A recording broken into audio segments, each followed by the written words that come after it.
fix my... even out my camera there a little bit. Hello, and welcome to Crime in Court. My name is Heather, and this, as you can see from the thumbnail, is episode 21 of the Canton Cover-Up, Commonwealth of Massachusetts versus Karen Reed, and also, because now he's connected, Aiden Turtleboy Carney. Although we're not really going to talk about him today, we're just going to talk about Karen Reed. But he is part of the case. And, you know, I'm sure he's got some things to say about this buffer zone BS. So we are talking about the Commonwealth's motion for a buffer zone and the people fighting back. So that is what we are talking about today. We've got some court filings to get through. So first of all, we're going to read through the Commonwealth's motion for the buffer zone surrounding the Norfolk Superior Court, meaning they don't want anyone saying anything about Free Karen Reed, or that the prosecution's corrupt, or the law enforcement's corrupt, or anything bad. They're trying to prohibit certain speech because they don't like it, because it's against them, because it's against the government, and they don't like it. So, whatever. They are trying to enforce this buffer zone. There was a hearing this morning about it. So at the very end of this video, we will watch the hearing. I'm also going to just, for people that don't care really about the court docs, I'll do just a abbreviated video where it is just the where I'm just doing the hearing and not reading these. So I'll do a separate video on the hearing, but it'll be at the end of this video as well. So, all right, we're also going to read through the citizens' motion to intervene for the limited purpose of upholding and defending the First Amendment by opposing the Commonwealth's motion for a buffer zone. So we'll read that, which will be interesting. So I'll explain more when we get to that. And then we're also going to read an Amicas, I don't know how you say that, Curiae Memorandum. It's an Amicas brief from the ACLU. The American Civil Liberties Union has now stepped in after seeing the extreme corruption going on in Norfolk County after this buffer zone motion. So we're going to read through all three of these, and then we will get to the hearing and find out where Judge Canoni is leaning. She did not rule entirely, but she did say kind of how she's feeling. So we'll see.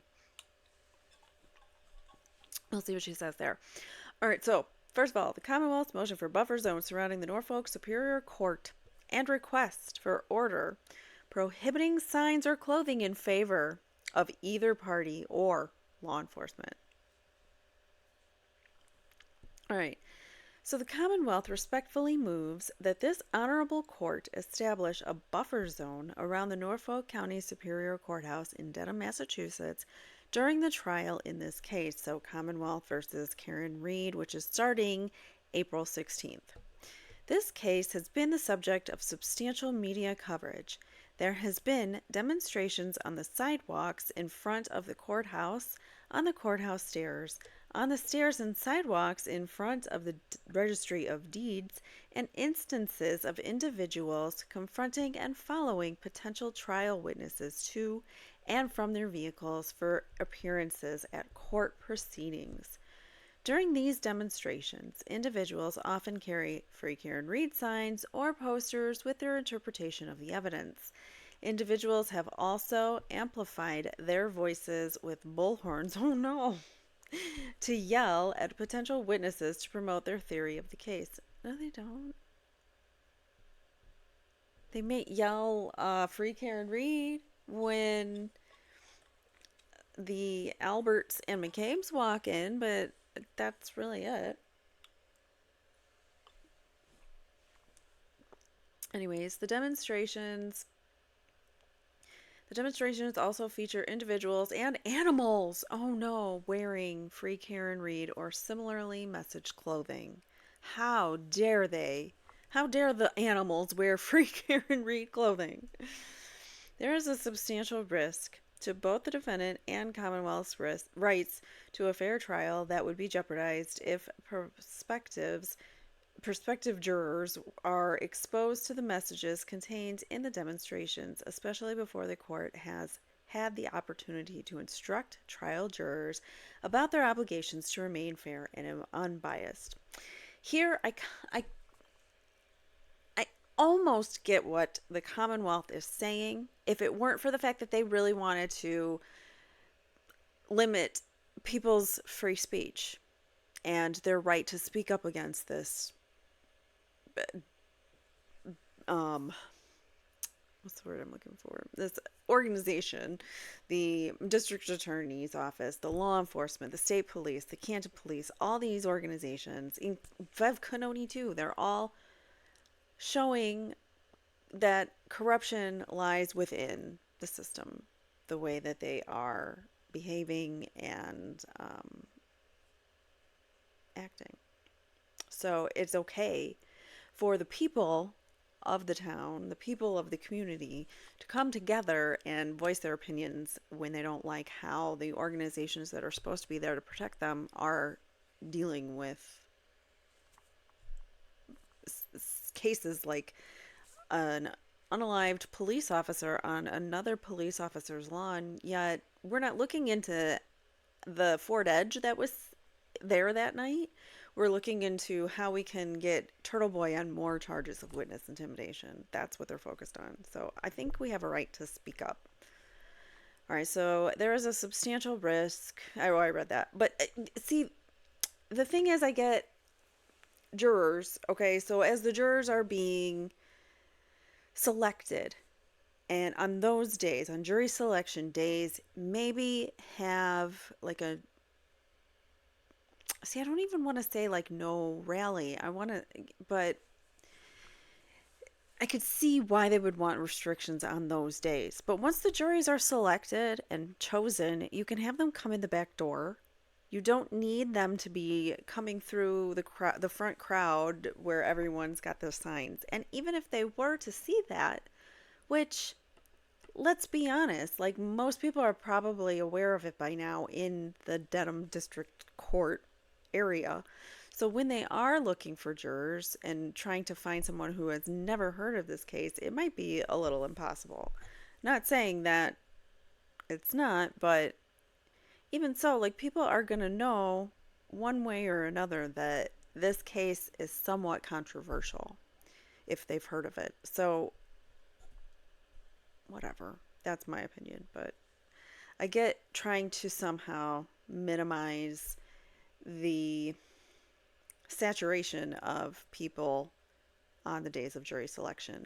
But how you do that and still keep the First Amendment rights of the people, I don't know. There's a fine line there to me. So further picketing, this is back to the Commonwealth's motion. Further picketing and demonstrating at the courthouse during the pendency of the case would expose jurors to extraneous matters that could prejudice both parties. See Commonwealth versus Louder. The Commonwealth, as well as criminal defendant, has the right to a fair trial. Commonwealth versus Stewart, affording the prosecution one full and fair opportunity to present its evidence at trial serves the public interest. Okay, I don't disagree with these things. It's just that you can't force people to not have an opinion and to not speak up. You can't force people to shut their mouths when they're upset. All right, so General Law, Chapter 268, 13A, picketing court, juror, judge, witness, and court officer provides, however, with the intent of interfering with, obstructing, or impeding the administration of justice, or with the intent of influencing any judge, juror, witness, or court officer in the discharge of his duty, pickets or parades in or near a building, housing, or court of the Commonwealth, or in or near a building or residence occupied or used by such judge, juror, witness, or court officer shall be punished by a fine of not more than $5,000 or by imprisonment for not more than 1 year or both. So this This is the same exact law that they are charging Turtle Boy with for witness intimidation, for picketing, because he went on a rolling rally to some of the individuals named in this case. But they say they're witnesses. I say they're suspects. Tomato, tomato.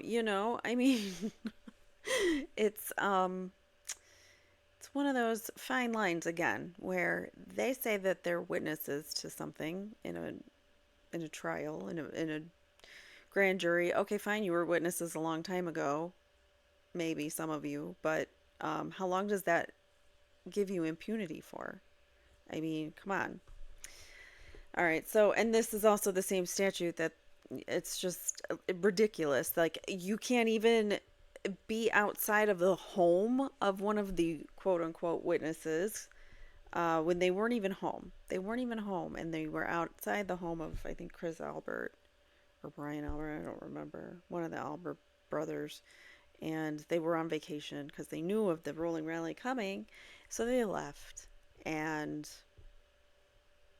he still gets a charge for that individual person, even though that person wasn't there and he was standing outside of their home on the street, not on their property, but on the street. That's witness intimidation, folks, just so you know. Nothing in this section shall interfere with or prevent the exercise by any court of the Commonwealth of its power to punish for contempt. All right, so the Commonwealth request. Wait, did I miss a footnote somewhere? No, okay. So the Commonwealth requests prominent posting of, what is that, GI or GL 26813A GL, General Law, in and around the courthouse immediately before April 16th, which is the date of the trial, and during the pendency of this trial, to notify any persons planning to picket, parade, or attempt to influence jurors or otherwise impede, interfere, or obstruct the administration of justice have actual notice of the possibility of prosecution for such actions. Anyone who contacts jurors with the intention of exposing the juror to extraneous information or opinions with this prosecution could potentially be prosecuted pursuant to GL 268. Okay, so whoever directly or indirectly willfully misleads, intimidates, or harasses another person. But that's not what any of the people outside of the courthouse are doing. They have a right to stand out there and hold a sign and share their opinion with the world. They're not trying to influence, they're not trying to intimidate, they're not trying to harass. They have a right to be heard. A juror or a person who is or was attending or has made known his intention to attend a civil or criminal proceeding, including trial, with the intent to impede, disrupt, delay, harm, punish, or otherwise interfere thereby, or do so with reckless disregard with such a proceeding shall be punished. They just want to punish everybody with this law, man. Furthermore, the Commonwealth requests an order prohibiting an individual from demonstrating in any manner, including carrying signs or posters or making statements about the defendant, law enforcement, the Norfolk District Attorney's Office, potential witnesses, or the evidence within 500 feet of the Norfolk Superior Court complex, which includes the parking area behind the Registry of Deeds building, during the trial of this case. See attached map with proposed 500 buffer. It's a map of a Xerox copy. It's horrible. You can't even read it. But 500 feet is just ridiculous. That's private property. That's businesses around the buildings there. That like businesses in the buildings around there. Like you can't. So if someone comes to work with a free Karen Reed mug, and they work like down the street from there, which is within 500 feet, they're breaking the law. That's what this states. This is so stupid, in my opinion. I'm sorry, but it is. I don't like our First Amendment rights being taken advantage of, or infringed upon, and this is definitely infringing upon those rights and has been infringing upon Turtle Boy's rights since like last, June or July, last summer is when he first got his charges. I can't remember when exactly. The end of summer, I think. Maybe it was August. But yeah, so he got his charges, and I was just like livid and couldn't believe that they were doing this. And then all of a sudden, he gets actually thrown in prison because of some made up bogus charges. So it's just, I cannot believe the balls, the cojones on the Commonwealth. I just cannot see how they want to ban everything. So the Commonwealth also moves for an order prohibiting anywhere where prospective jurors gather to walk to the courtroom, the wearing of or carrying of papers, water bottles, tote bags, signs, buttons, pins, t-shirts, sweatshirts, hats, or any other attire or item that contains any images or writing that suggests a favorable or unfavorable opinion of either party. Information regarding opinions that members of the public have about this case are relevant and may be prejudicial to the Commonwealth and or defendant. They're not prejudicial to the defendant. So you're throwing that in there to say, "Oh, we're protecting her too." Yeah. Okay. Baloney. All these people that are coming to the courthouse are there to support the defendant. They're there to support the defendant's theory of the case, and they have a right to do that. They have a right to say, "Hey, Commonwealth, you're corrupt." But the Commonwealth doesn't want them to do that, so they're trying to ban their speech again. It's just ridiculous. Further, the Commonwealth requests that the court expressly prohibit any individual in the courthouse from wearing any buttons, shirts, or insignia related to the defendant, the victim, or law enforcement, including a prohibition on law enforcement officers who are testifying or are members of the audience from wearing their department-issued uniforms or any police emblems. I'm surprised that they're saying even on the stand, but this is good. This is better for the defendant, I think, than it is for the Commonwealth, because it can be very intimidating if you have a fallen officer, a trial for a fallen officer, and all these people in attendance show up in their, dress blues or whatever you call it, with their uniforms, and looking very intimidating to the witness and the defendant, and could be even intimidating to other people in the room, like witnesses. So it's better for Karen that is in place.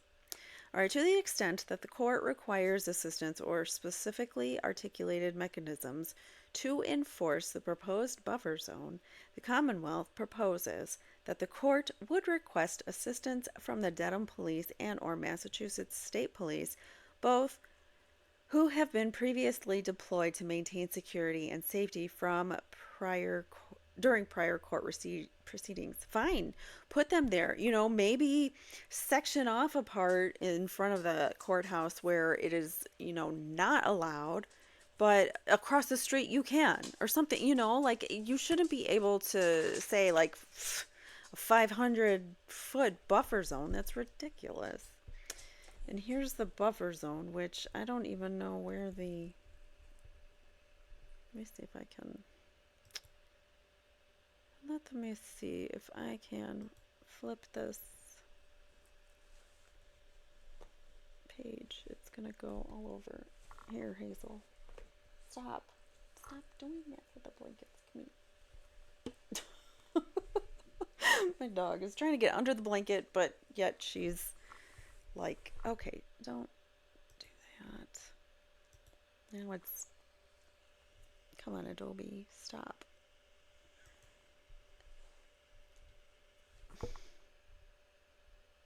All right.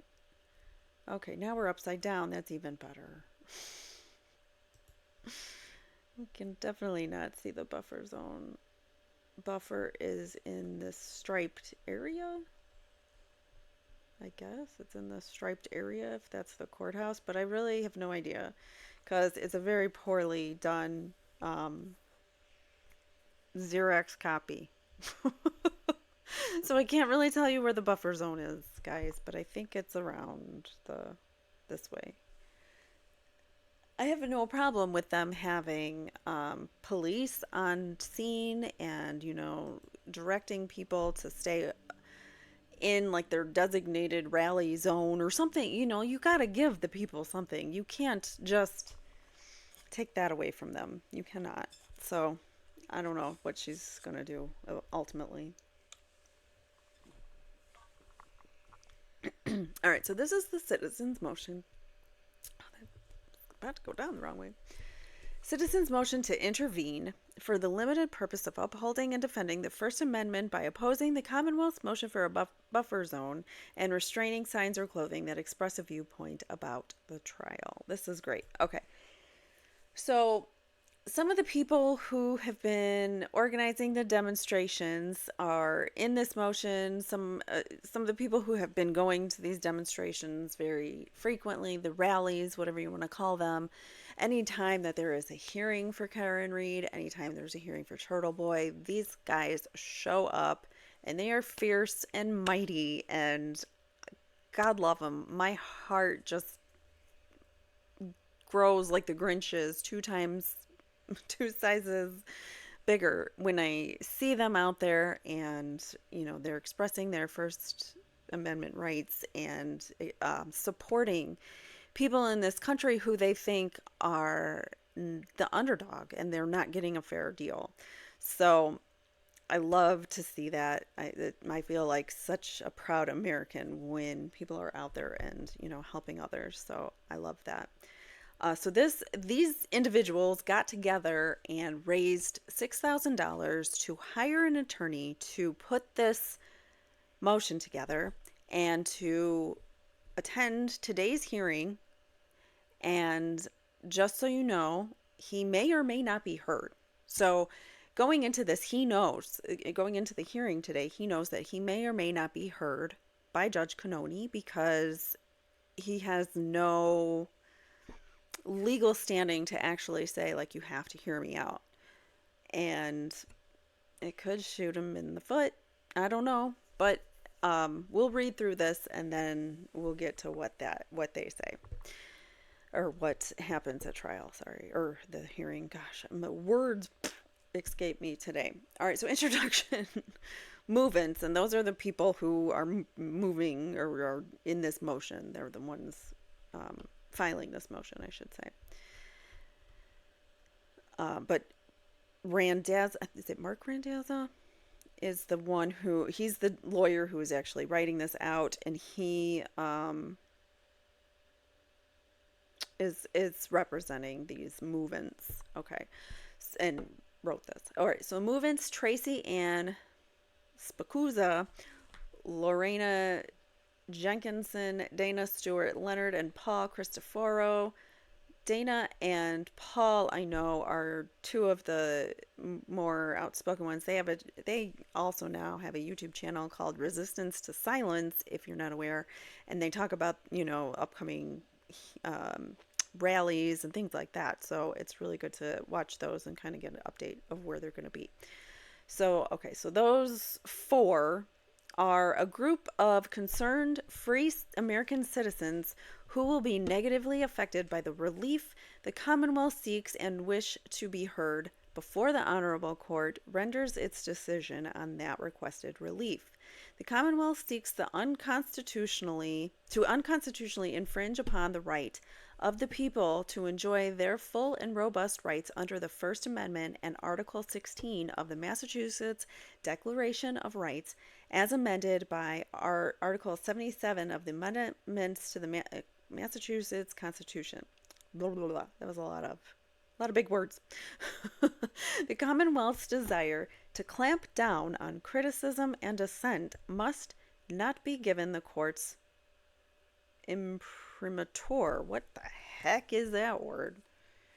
Let's look that up. Sorry, guys. We like to learn on this channel. And I like to look up words I don't know so that we all can learn. And see if I'm saying it right. Imprimatur.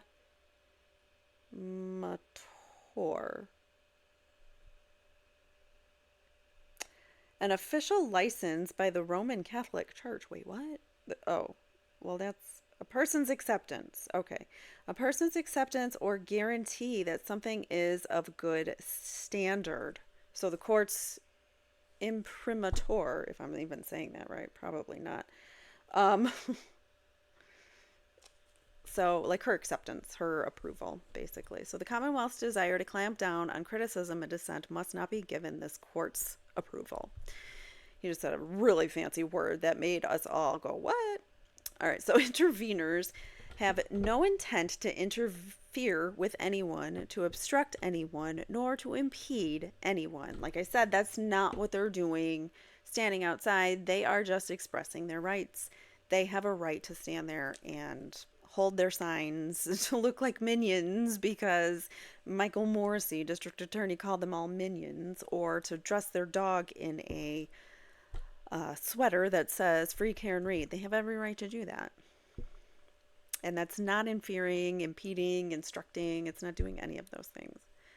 But they do intend to engage in core First Amendment activity speech on a matter of public concern in a traditional public forum. The Commonwealth is not satisfied that it has the unlimited power and resources that come from a one-party rule, unlimited ability to tax, and a monopoly on violence. That's not enough. That's not enough. Power has become so intoxicating that the Commonwealth has, in the course of prosecuting this case, gone on an unchecked bender, pursuing the additional prosecution of journalists and demonstrators alike. Oh, glorious. The Canton 9 also. And Janelle, who was the dispatcher woman who had access to look up license plates for Turtle Boy, and they found out that's what she did, and she got fired, and they're also coming after her. All right, so it's like he said, an intoxicating trip that the Commonwealth is on. It's an unchecked bender, pursuing journalists and demonstrators. All right. But like any addiction, eventually even those who love the addict must stop enabling them. Meaning, judge, you need to stop enabling the Commonwealth with this garbage. The Commonwealth wants this honorable court to feed its addiction by giving it the most constitutionally repugnant relief that can ever be fashioned, a prior restraint. And this particular attorney, he is like a gung-ho on the First Amendment. He likes to preserve the rights of all of us to have our freedom of speech. So this guy is very passionate about the First Amendment, we'll say. So interveners resist on their own belief and behalf of many others who fear that further Commonwealth retaliation, or they fear further Commonwealth retaliation if they step forward. If the court does not permit intervention, no one will advocate for the rights of the people. So these four brave patriots now have come forward to do so, not only on their own behalf, but as proxies for anyone who wishes to keep freedom intact in Norfolk County. This word is not used lightly. He's calling them patriots. Given the way that the Commonwealth has retaliated against other citizens for challenging its authoritarianism, thank you, it truly did take bravery for them to step forward. The Commonwealth's actions in arresting journalists and demonstrators who vocally disregard with prosecution have had a strong chilling effect on the speech surrounding this trial. So people are not, it's having a chilling effect. People are not as vocal, or they're a little more scared to go to rallies. They're a little more scared to speak up. They're scared to do standout rallies without, the rest of the big crowd, because the Canton Nine, there was only 9 of them. And so if you don't have a big group, you get a subpoena handed down to you from the court telling you that you're being charged with witness intimidation. So yeah, no wonder it's scary. All right, so 2.0. The court should allow move-ins to intervene. The court should grant this motion to intervene and consider move-ins' opposition to the relief the Commonwealth has asked the Commonwealth has asked to seek for. Wait, what? Okay, let me say that again. The court should grant this motion to intervene and consider move-ins' opposition to the relief the Commonwealth has asked for. There we go. That sounded much better. Sorry. 2.1, move-ins have standing. Courts permit intervention in criminal matters by third parties when First Amendment rights are at stake, and neither party is particularly suited to nor motivated to preserve those rights. So the court, it can allow this intervention if she wants to, because it's a First Amendment issue. So she can allow them to come in and speak their case of why it is a detriment to their, First Amendment rights and their ability to speak out. So trial court granted media's entities motions to intervene to seek reconsideration of trial judge's order barring electronic media from trial. All right, so petitioners seek to intervene for a limited purpose of being heard when the court considers the Commonwealth's motion, as neither the Commonwealth nor the defense are in the position to adequately stand up for the rights of the affected citizens. Karen Reed doesn't instruct the people to go out there and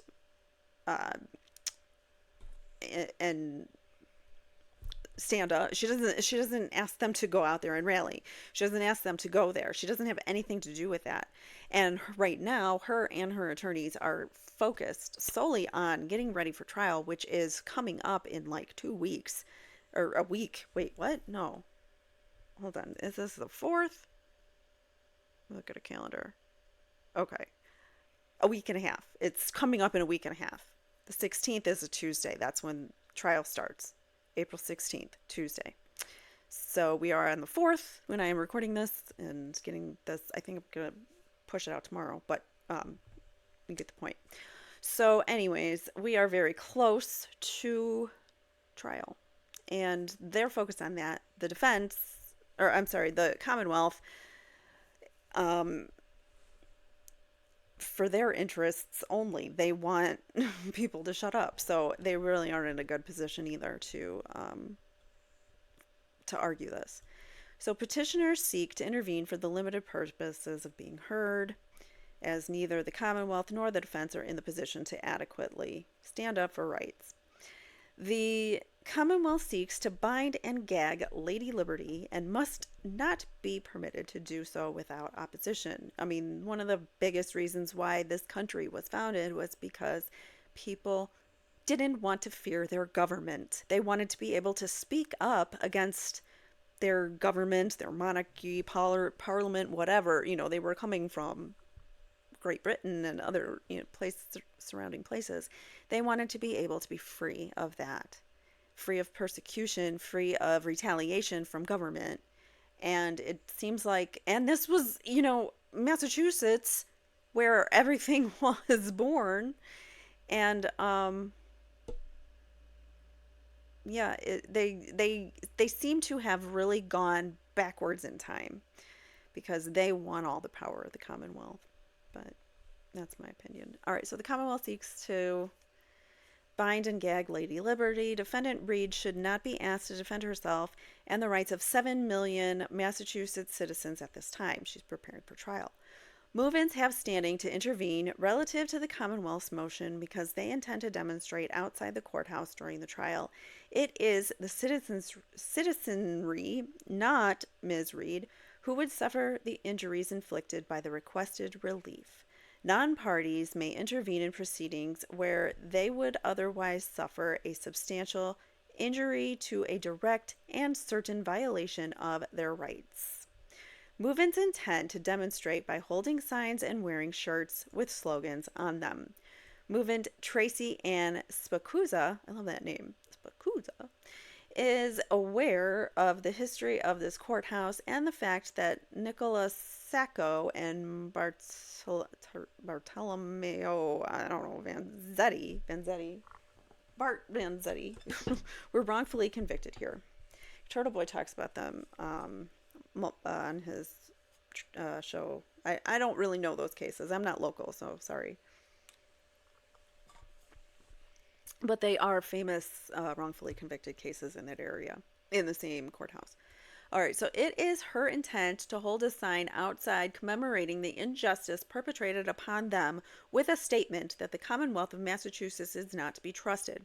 She wishes to do so outside the courthouse because she is aware that the press will be there and the public will pass by, and this is therefore where her demonstration will be most meaningful. God, I love really powerful sentences that just like mic drop moments. Okay. So she has not settled on the exact content of her signs that she will hold each day, but she intends to commemorate the injustice done to Sacco and Vanzetti and to draw parallels that she sees in this prosecution. She has a right to do that. She wishes to communicate that everyone deserves a fair trial, and Sacco and Vanzetti did not get one, but Karen Reed should. Movements Lorena Jenkinson and Dana Stewart Leonard wish for the public to focus on how the trial is conducted, ensuring that the public is focused on it and they pay attention to it. Even if the public cannot attend the trials themselves, they are aware that the press will be outside the courtroom and they want the press to see what they have to say on their signs. Lorena Jenkinson particularly intends to criticize the police and the prosecutors in this case by holding up signs in support of the Canton Nine, who were previously charged with witness intimidation for demonstrating about this case, which was ridiculous and an unconstitutional law that they are using against these people. It's made me mad. All right, so Movement Paul Cristoforo wishes to demonstrate to call attention to his belief that the Commonwealth, the Norfolk District Attorney's Office, and the Canton Police are not to be trusted. He intends to hold up a sign that says Free Turtle Boy in support of the journalist Aidan Carney, who has been prosecuted for engaging in journalism pertaining to this case. Engaging in journalism, yet they call it witness intimidation, which is just beyond crazy, and he served 60 days for it. Paul Cristoforo also intends to hold up a sign that says Free Karen Reed. Movements do not ask for permission for these statements and these statements exclusively, but offer them as non-exclusive examples of the lawful speech that they intend to engage in. They do not intend to, nor should they be permitted to engage in legally obscene demonstration, nor true threats, nor incitement to violence, nor true fighting words, to the extent that such doctrine still exists. And that comes from Chaplinsky versus New Hampshire, which is a derelict adrift on the sea of jurisprudence. Okay. I don't know. I'm not going to read all this.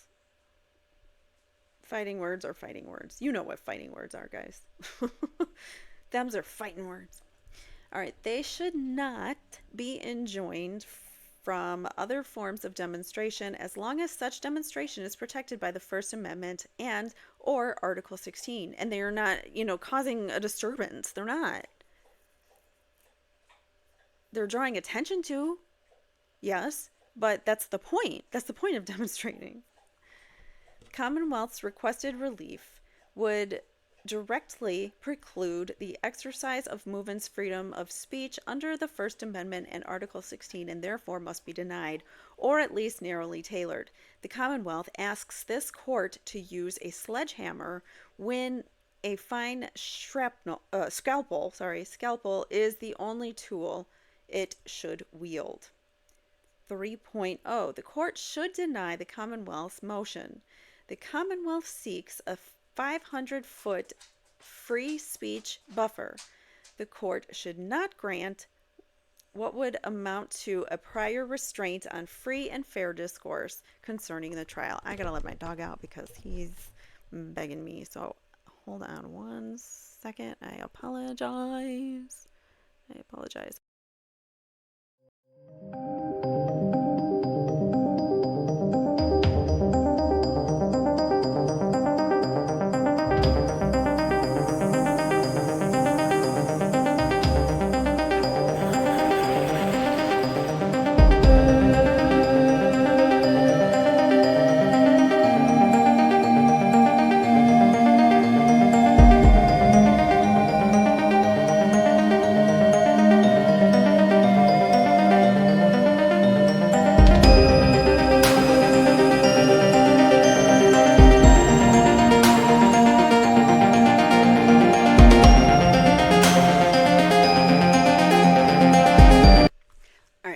But I got to get up again and take them out in just a second. Let them back in just a second. But I'm going to continue reading this. So the Commonwealth seeks a 500-foot free speech buffer. The court should not grant what would amount to a prior restraint on free and fair discourse concerning this trial. So it's free and fair discourse. There's nothing illegal about what they're saying. So by taking their freedom of speech away in that buffer zone, it is infringing on their rights. All right, so inventors implore that interveners. And I'm so sorry, guys. Usually I'm a lot better. It's been a day. It's been a week. All right. It's only Thursday. Gosh. All right. Interveners implore that this court not sacrifice freedom at the altar of the Commonwealth's zeal. All right. So 3.1, trials are public events. And this court should not allow the Commonwealth to keep the public from participating. The Supreme Court has recognized that public opinion in a fair and open trial is particularly important. The knowledge that every criminal trial is subject to contemporaneous review in the forum of public opinion is an effective restraint on possible abuse of judicial power. Without publicity, all other checks are insufficient in comparison of publicity. All other checks are of small account. So in this case, interveners take no position on whether judicial power has been used in an unrestrained or unchecked manner. The default position is that it has been used wisely with restraint and reverence for the Constitution, and the default presumption is that this court will continue to use it when evaluating the motion. The court should embrace demonstrators outside the courthouse. Courts wield an immense amount of authority because they are seen as legitimate checks on the power of the other branches of government.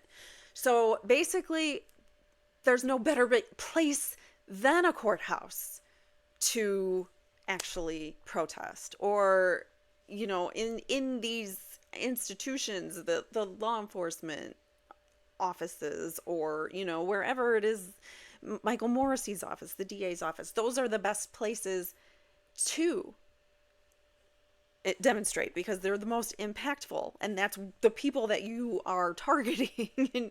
Not targeting, but, you know, the people that you are basically calling out in your demonstration. I'm gonna run and grab the dogs. I'll be right back.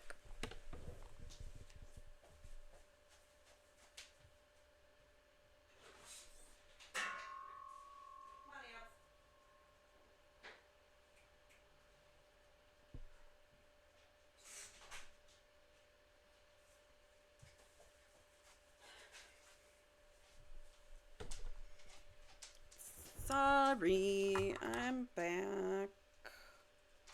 Guess who's back? Back again. Alright. A little M&M to get us going there.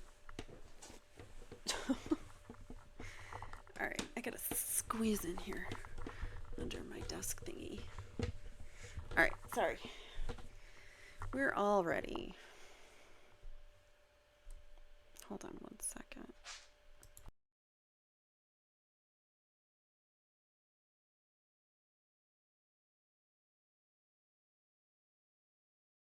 Sorry, that's much better. I wanted to get closer. Closer to you guys. All right. So let's continue on. I believe courts wield an immense amount of authority because they are seen as the legitimate checks on the power of the other branches of government. Where a court may find itself checked by public opinion, it is more likely to be legitimized by wide open and robust debate. What better way for a court to show its confidence in the process than to pronounce that it has no fear of speech outside its walls? It should invite it. This sentence, love both of these sentences. I'm highlighting because I like to highlight good stuff. So, what better way for a court to show its confidence in the process? If you are confident in the process, then you should allow this. If you're not, and you want to hide things, go ahead and then ban it and see what that gets you. All right, so 3.2, the forums the Commonwealth seek to regulate. The Commonwealth seeks to regulate two classes of turf, the courthouse and its curtilage inside the court's territory, and outside the court's territory, traditional public forums such as public sidewalks. The Commonwealth's motion exceeds the reasonable restriction as to both classes. Interveners recognize that there is a lower level of tolerance for speech in the courthouse itself. So in the courtrooms, you are under the judge's rule. Whatever she says goes. But outside the courthouse, you could do whatever you want. I mean, legally speaking, of course. So the Commonwealth's motion exceeds the reasonable restriction. Nonetheless, the court should still exercise restraint and wisdom when fashioning its remedies, even in the space where it has virtually unlimited authority. Inside the courthouse. 3.2.1. With respect to regulations inside the courthouse, interveners have little quarrel. The court has near plenary authority to use its best judgment inside its own realm. Interveners do take issue with the blanket nature of the request prior to speech occurring. So you can't just like make a blanket statement and say, I want to ban everyone that wears a sweatshirt that says free Karen Reed, like so specifically. And like, yeah, you can't just do that. A blanket request like this. Anyways, interveners do take issue with the blanket nature of the request prior to speech occurring. The court is in a position to observe the conduct of the proceedings, and it is able to judge at the time of the speech if it is disruptive or distracting. Exactly. You don't rule ahead of time, is what they're saying. Should a member of the public sit inside the courtroom with a shirt that says free Karen Reed or a button that says justice, or any other message, and the court sees no disruption, then such should be permitted. And that's under 3. Interveners intend to also rotate to seats inside the trial wearing such expressive apparel. I don't think she's going to allow that. Certain courtrooms may ban those kinds of things, but I don't think she's going to allow that. Probably. I think, okay, I don't know. I'll keep my opinion until we go to the actual video. All right, so courtroom observers should be admonished. Courtroom observers should be admonished to be silent. Okay, so just make sure everybody's silent. Oh, wait, I skipped a sentence, didn't I? Oh, I skipped all of this. No wonder it wasn't making sense to me. Okay, so the Commonwealth seeks a prior restraint when the court can observe the courtroom day to day and see for itself if either Reed's rights or the Commonwealth's interests should be impacted. The court should not bind itself and the public prior to seeing what will happen and how it might affect things unless there is a restriction that is so obviously necessary that it should be pre-announced. Courtroom observers should be admonished to be silent. Holding up signs seems to be disruptive no matter what the message, or even if the sign is a blank piece of paper. But limiting the messages that people can have on their water bottles? Yikes. The Commonwealth is going too far. Love it. One portion of the request is particularly calling out for caution. The Commonwealth has asked the law enforcement officers not be permitted to wear their uniforms inside the courtroom. The court should, prior to granting such a request, consider why the Commonwealth is asking for this restriction and should consider the fact that the Commonwealth may be asking for this relief in order to send a message of its own. Okay, so this is big because usually the reason why the Commonwealth might not want this for their benefit, might not want to have police wearing their uniforms in the courtroom, is because usually when you have a trial with a fallen police officer, you have just a room full of officers in their uniforms attending.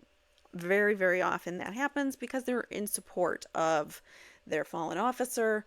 They want justice for that officer. However, it has been glaringly obvious that none of the police force in Canton or anywhere around there, Boston police that worked with John, nobody has really come out and supported him or, been vocal about trying to get justice for him, which is very, very odd because usually it's quite opposite when you have an officer involved. But in many of their filings, the Commonwealth doesn't even refer to him as an officer, which is very telling of what they think of him and what they're trying to do. So that is the point here, is that by banning uniforms, it's showing that, there were officers in the room, but they just couldn't wear their uniforms. That's what the Commonwealth is going to say, even though it's going to be blank and nobody's going to be in,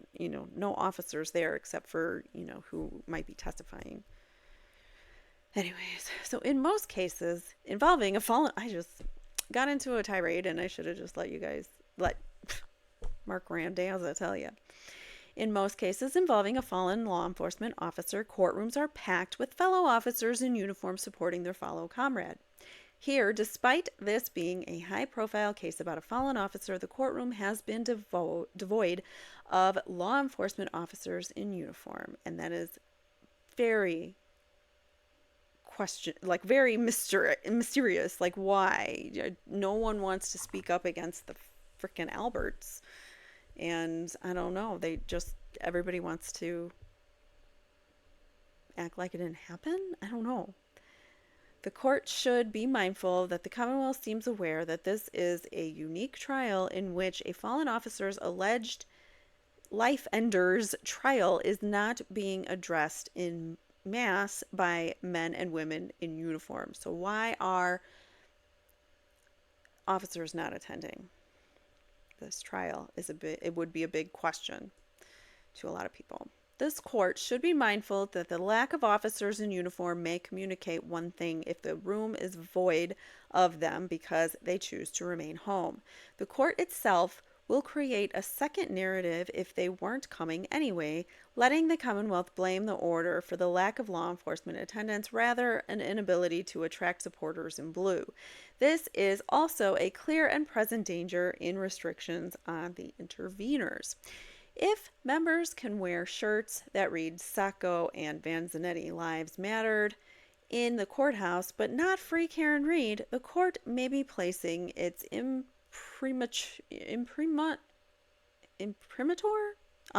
its approval on some displays, but not others. There you go. She's being selective in what she's allowing.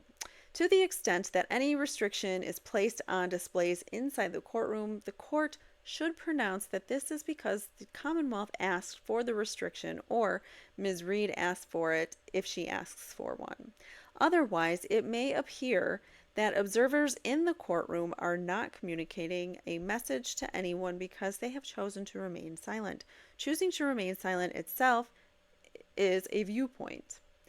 The court should temper any inside the courthouse relief with mindfulness towards how the Commonwealth may be manipulating this process on purpose or simply unwittingly to enlist the court into using trial observers to prevent a narrative of its own.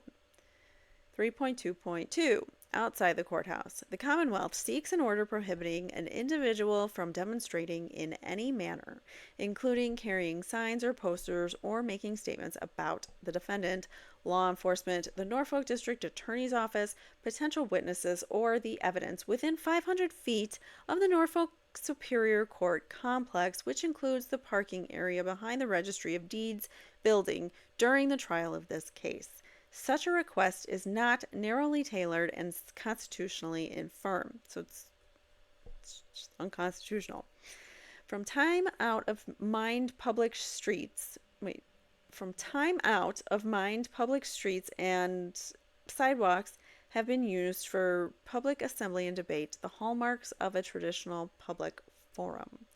So you cannot ban the sidewalks.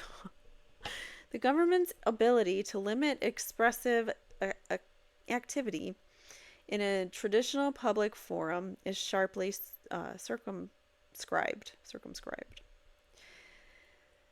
The Supreme Court held that the sidewalks forming the perimeter of the Supreme Court grounds are traditional public forums, places where expressive activity is lightly regulated because they are indistinguishable from any other sidewalks in Washington, D.C. In other words, Congress tried to protect the Supreme Court from protests, and the Supreme Court itself struck down Congress's attempts to do so. If the Supreme Court can tolerate protests, this court can do so as well. Nice claim. All right, the Commonwealth seeks not only to regulate the sidewalks adjacent to court grounds, but also to the streets, sidewalks, buildings, and parks within a 500-foot distance from court grounds. This request is overbroad and not narrowly tailored to the compelling state interest. The court cannot justify banning all demonstrations within 500 feet of the courthouse unless it articulates a compelling governmental interest in doing so, and it does so in a narrowly tailored fashion.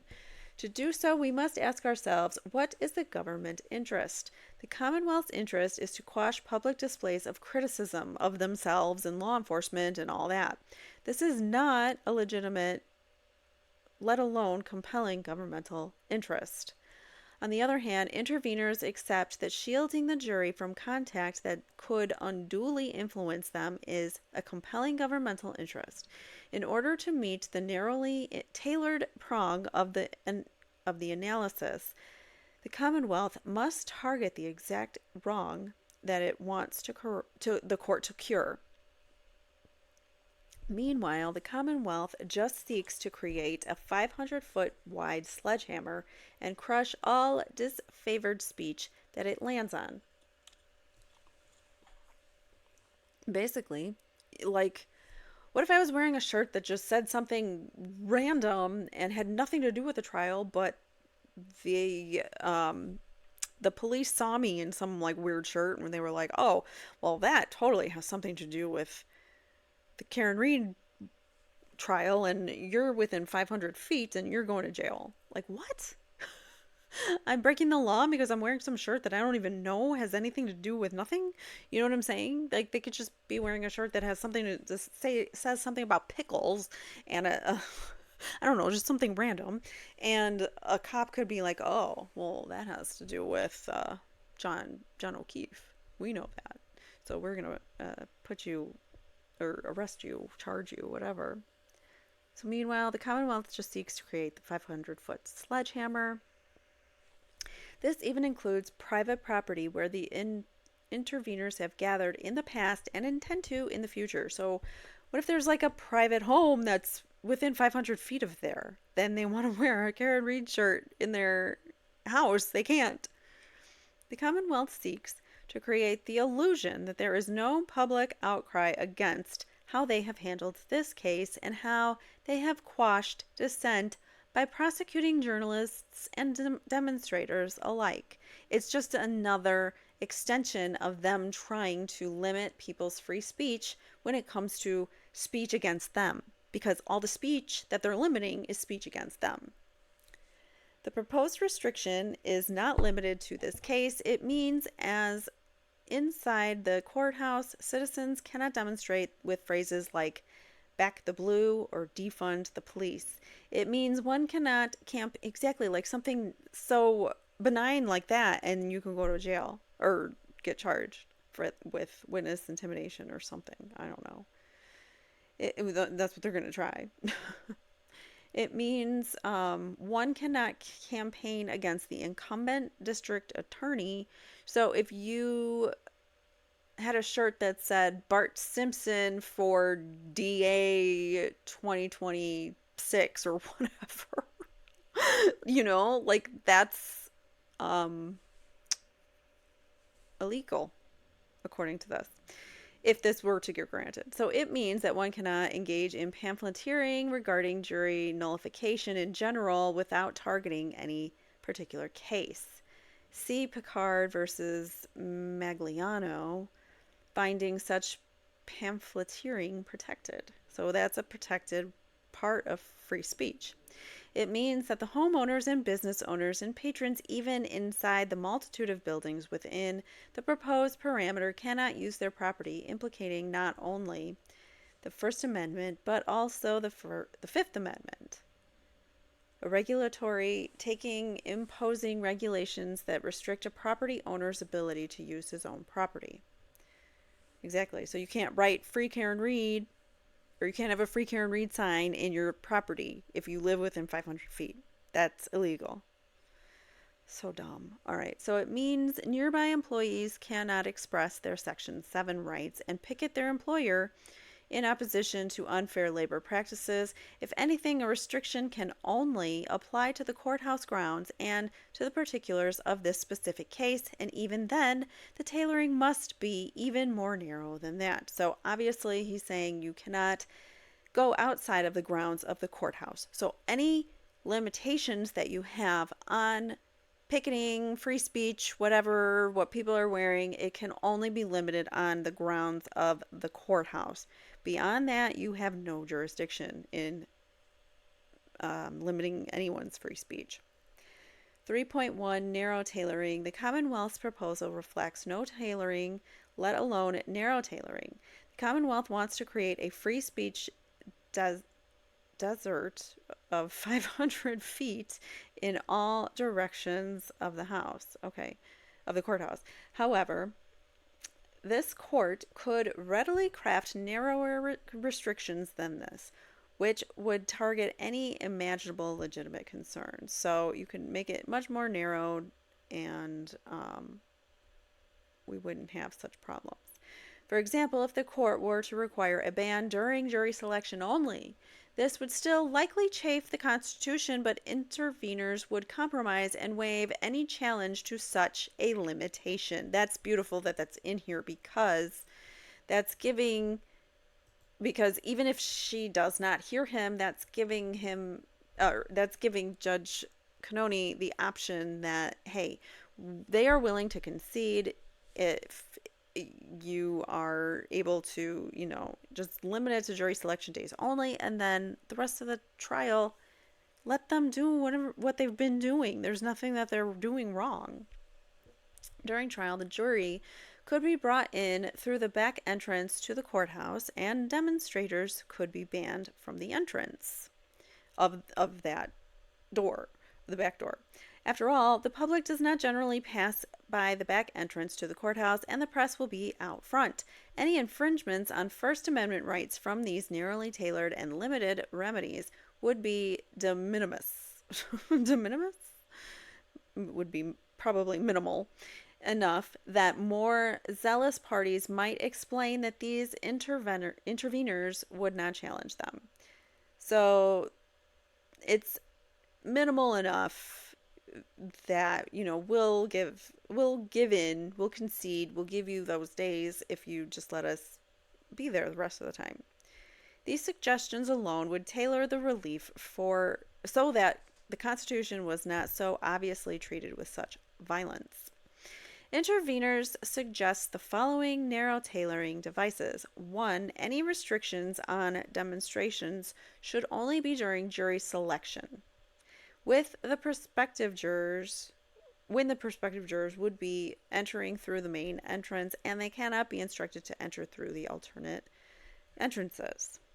2. Any other concerns about tainting the jury or witnesses should be limited to actual content or contact with jurors or witnesses. So even if you see, so once a jury member is sworn in and the judge has given them the admonition that, you cannot let outside influences affect you, only what you hear in this courtroom. So any picketing outside, you can't, whatever they say, you can ignore it. She can even address it in her opening, not her opening statements, but when she addresses the jury, even address, like, if you see anything newsworthy, if you see picketing, if you see blah, blah, blah, do your best to ignore it. And I think that's what she should do, but I don't know what she's going to do.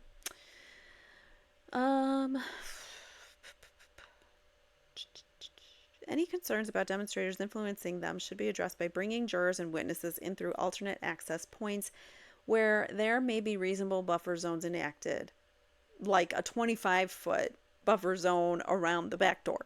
Fine. But not 500 feet. Exactly. I just said 25, and that's what it said. I didn't even know that. Okay. So he's actually, I should just shut up and read. All right. So any concerns about demonstrators influencing them should be addressed by bringing jurors and witnesses in through an alternate access point where they may be reasonable buffer zones enacted. However, even buffer zones should be limited to 25 feet on either side of the rear entrance to the courthouse. So that's reasonable. That's reasonable.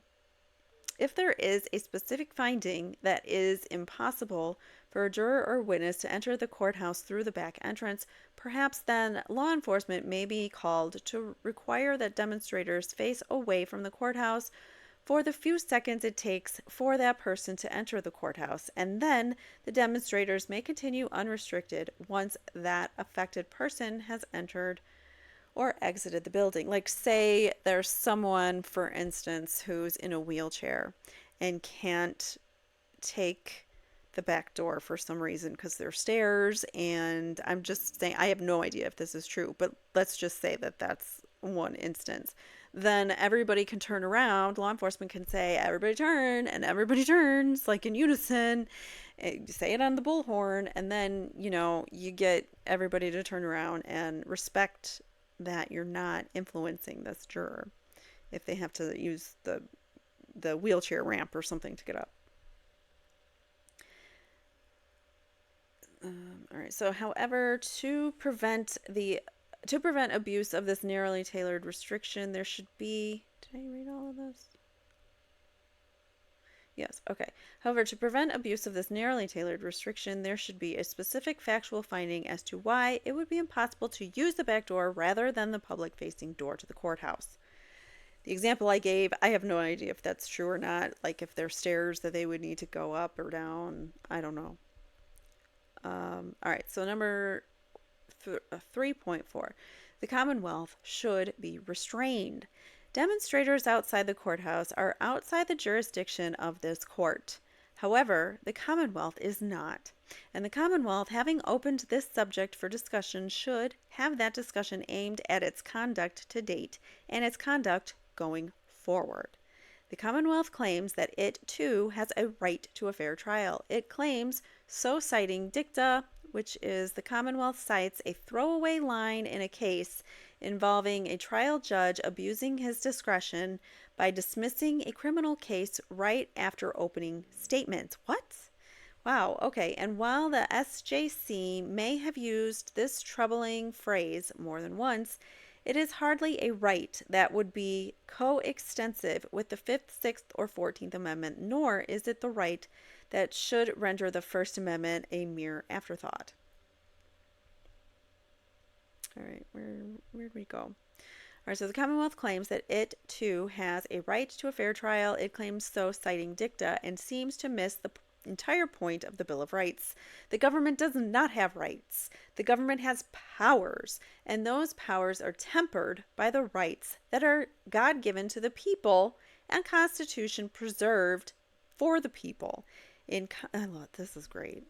In contrast, the loss of First Amendment freedoms for even minimal periods of time unquestionably constitutes irreparable injury. Interveners would suffer irreparable harm where the proposed restrictions endorsed by the court. So don't approve this, Judge. The Commonwealth is prosecuting journalists and demonstrators alike in its quest to act without criticism. Its authoritarianism has led to people currently facing criminal charges for standing on a street corner holding innocuous signs. The government reads in the statutes as giving it the power to arrest demonstrators if a potential witness can even see a sign that pertains to the trial. By the Commonwealth's reading of the statute, the ones that they refer to in their motion, there is literally nowhere that the demonstrators can safely operate, as there are huge roving free speech voids. The Commonwealth should be ordered to limit its application of the 13A and 13B only to acts that have the intent and the effect of intimidation, and not the expansive reading that it is seeking in this motion. So because the Commonwealth is using the statute as a weapon and using it for witness intimidation, it needs to be limited. Like, the court needs to start limiting its use of this for things that are actual intimidation. When holding a sign that says "Free Karen Reed" outside of D&E Pizza is not witness intimidation. Holding a sign that says "Chris Albert, change your testimony or I'm going to end your life," that's a witness intimidation. You know what I'm saying? Like, that is clear witness intimidation. So that would be in violation of that statute, perhaps. All right, so 3.5, a complete ban would delegitimize the proceedings. The public interest favors denial of the Commonwealth's motion and restricting the Commonwealth from abusing sections 13A and 13B. The courts are independent. The people presume that the judge will be free of bias and influence from public opinion. Interveners challenge the Commonwealth's view that this court cannot function if it knows how the public feels about its decisions. Similarly, the court is presumed to be capable of controlling the jury and its courtroom. In United States v. Grace, the Supreme Court noted, court decisions are made on the record before them and in accordance with the applicable law. So, like, on the fly as you're going, the things that are happening before you. The views of the parties and of others are to be presented by briefs and oral arguments. Courts are not subject to lobbying.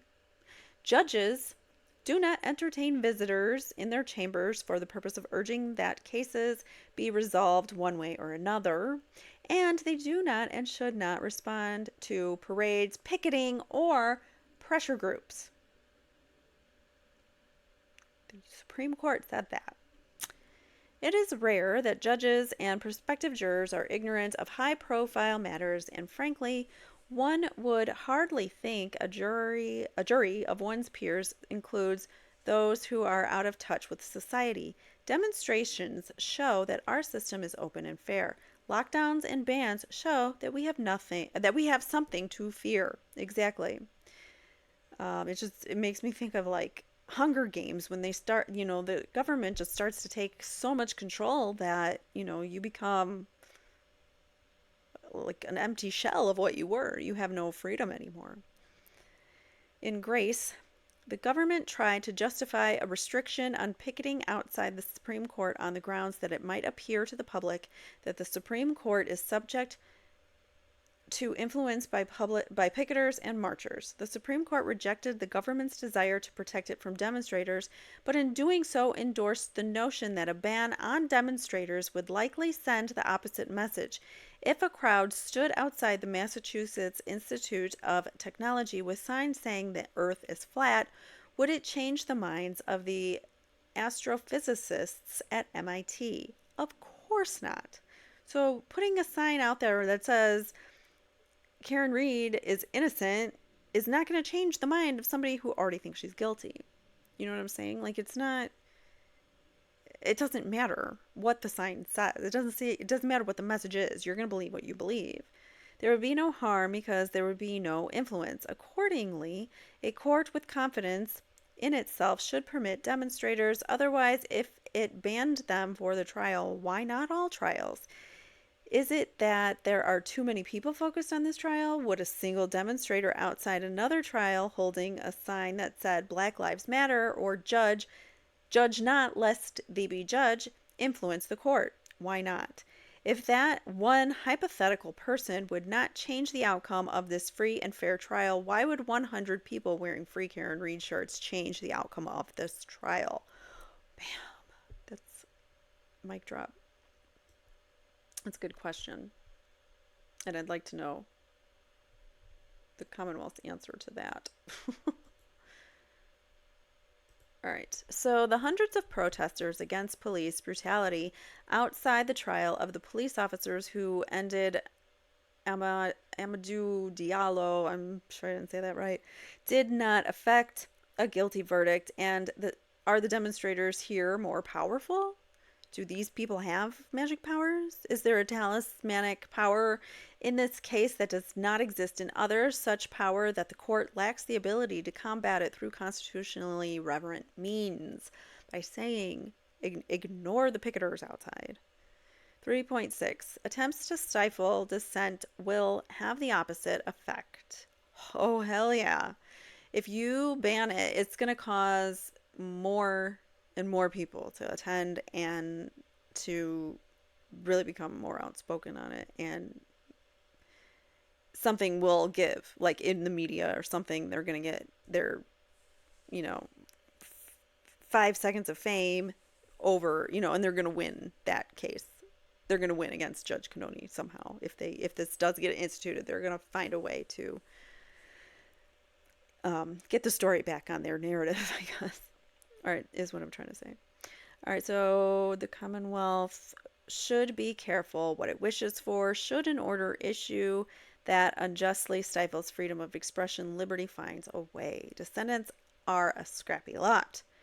The apartheid South Africa, the government in that part of South Africa, I don't know if I'm saying that right, the government banned newspapers from publishing stories that could call apartheid into disrepute. So I have no idea how to say that. Nation, town, I don't know what it is. So newspapers simply published blank papers. Oh, damn. Okay, so what is this place? Apartheid, South Africa.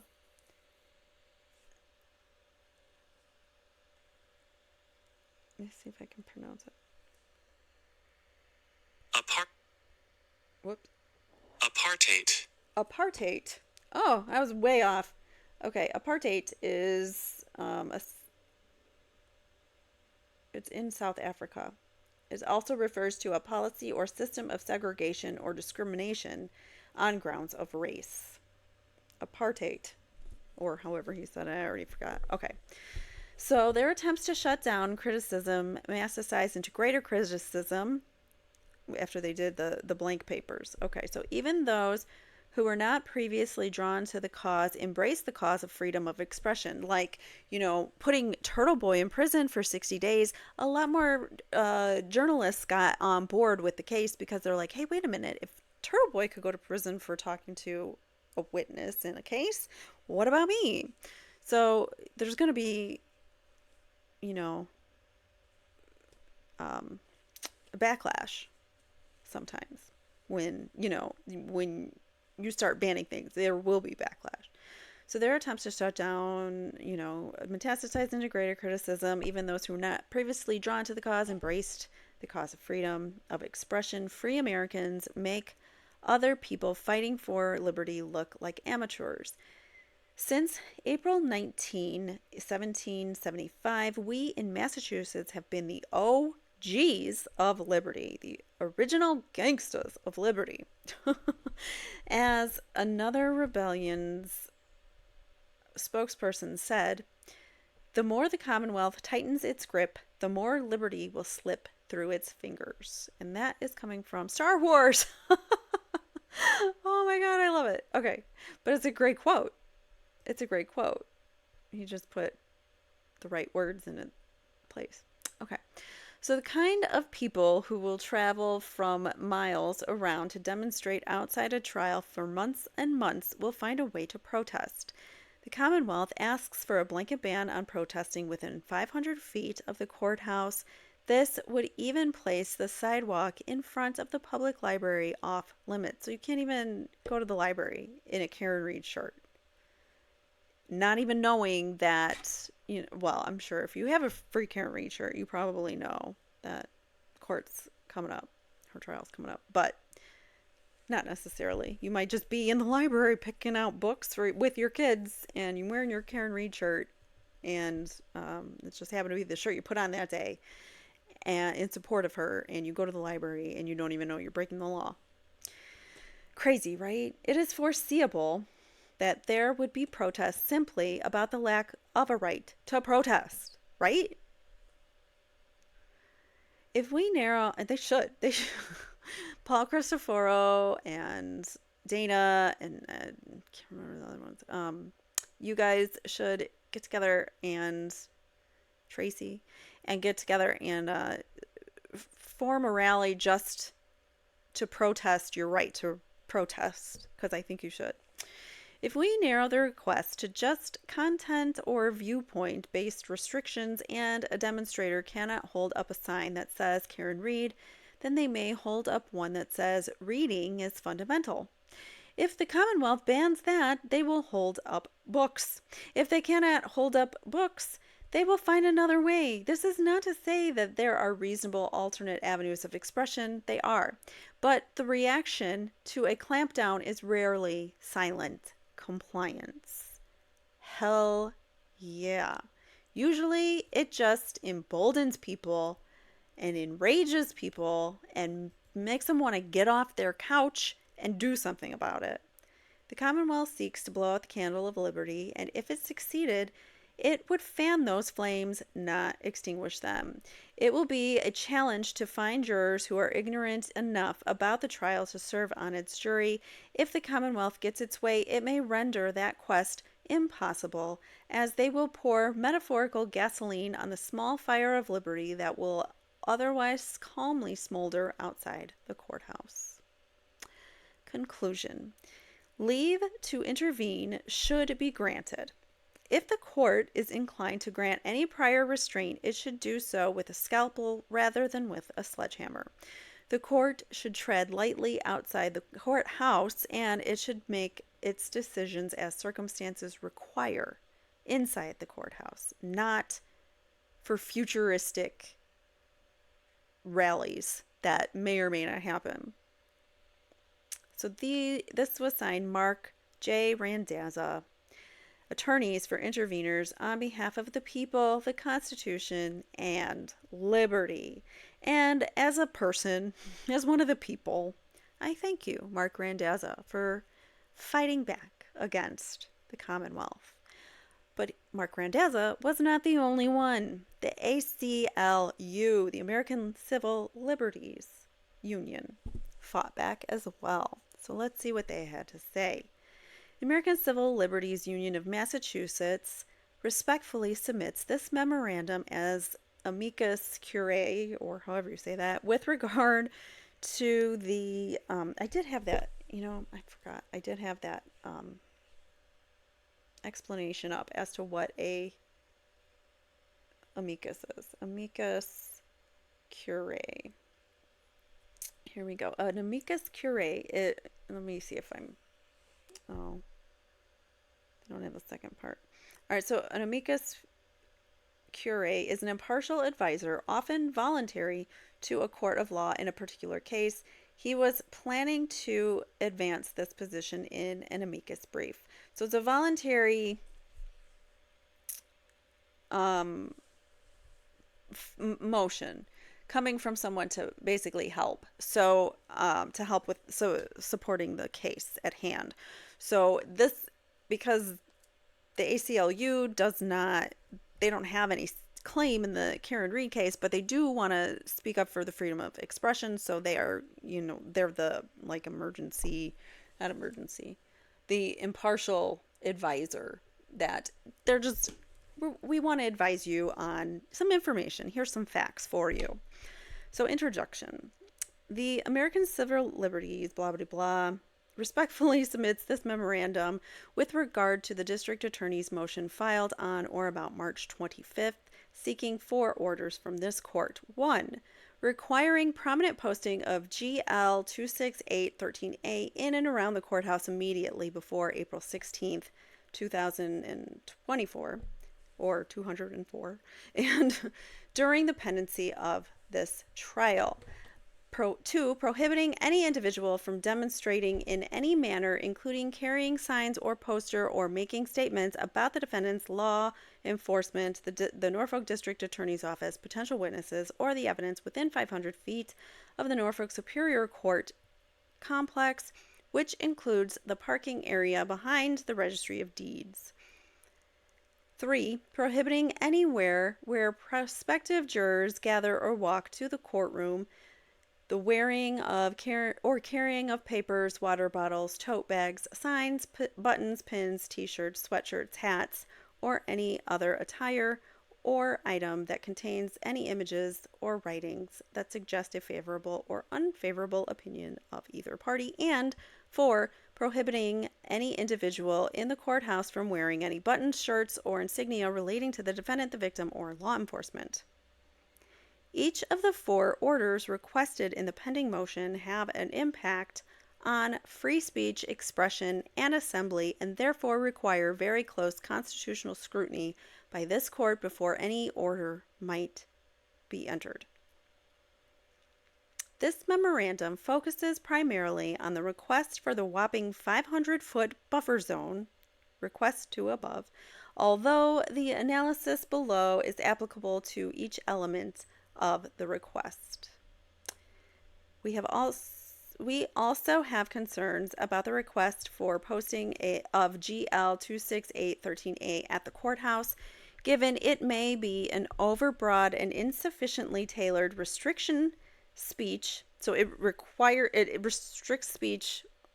It's overbroad. It's not tailored enough to restrict speech in whatever way. So anyways, I don't know what I'm saying. I'm having trouble trying to get it out. Forget it. Moving on. All right, so insufficiently tailored restriction speech in that it prohibits picketing near a building housing a court of the Commonwealth, which is arguably too vague. More appropriate than posting the statute might be the prominent posting of any buffer zone order that the court might order to ensure that no one inadvertently violates it due to lack of notice.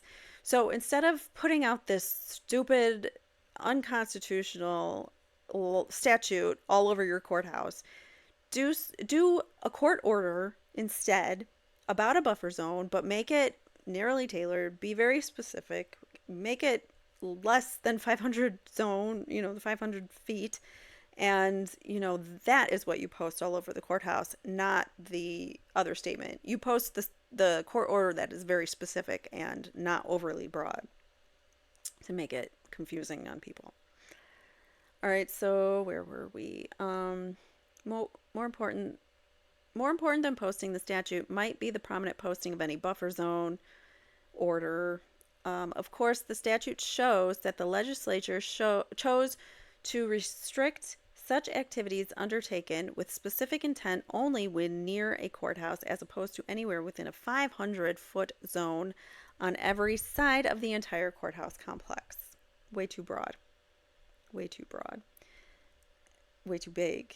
As explained more below, the court should proceed very carefully in ruling on the motion, particularly the buffer zone request, given the impact on free expression protected by both the First Amendment to the U.S. Constitution and Article 16 of the Declaration of Rights, which has been held to provide even greater protection for free speech than the First Amendment, including when criticism of the conduct of public officials is at issue. All right. So the argument. For purposes of this amicus, it is assumed the request for the 500-foot buffer zone can be deemed content and viewpoint neutral. So, yeah, are you banning picketing completely, or just the fact that it's saying something about Karen Reed or police or law enforcement or the DA or what else? Like, we can keep going on. And this memorandum takes as a given that there is a strong government interest in preserving the administration of justice free from undue influence. There is, however, a serious question whether the requested orders are necessary or effective to serve such an interest, given the huge amount of press attention that has already been provided to this case and the unlikelihood that many, if any, potential juror or witnesses would not already have been exposed to. Great point. It's already become a widely it's becoming much more widely known, and people, juries, members, especially in that area, are going to know about this case. So, but even assuming that those, because even though you know about the case, doesn't necessarily mean that you can't be on a jury. If you have an opinion one way or another, you can't be on the jury. But if you know about the case and really haven't been paying attention, but you're like, oh, okay, I've seen some picketers, I don't really know. I've also seen the Commonwealth say, we had footage of her hitting him, which came out in the very beginning, which was not true. So, they could still be undecided and want to go to the trial and see what happens, see what the actual evidence is. Anyways, I'm getting way off course.